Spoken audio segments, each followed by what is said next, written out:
तुम्ही हा फोटो आहे माझा लग्नानंतर पहिल्यांदा स्टुडिओमध्ये जाऊन मी हा फोटो काढला होता.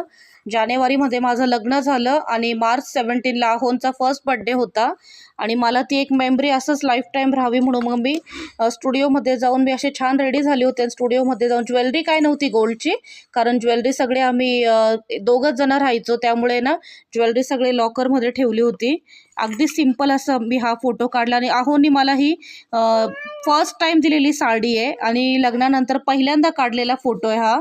तसे मोबाईलमध्ये फोटो वगैरे निघतच असतात, पण प्रॉपर नवरा बायको असं जाऊन स्टुडिओमध्ये काढलेला पहिला फोटो आणि अहोने दिलेली ही पहिली साडी. साडीचं ब्लाऊज आता काही येत नाही, कारण आता मी प्रचंड अशी फॅट झाली आहे थायरॉइडमुळे आणि 2 लेकरांची आई देखील आहे आता मी, त्यामुळे पण म्हणू शकतात. आणि ही साडी खूप मला आवडती आणि अशीच मी माझ्या जवळ ठेवलेली आहे आणि माझी सगळ्यात आवडती साडी असं म्हणू शकतात. एकदा साडी कलेक्शन नक्की शेअर करेन मी.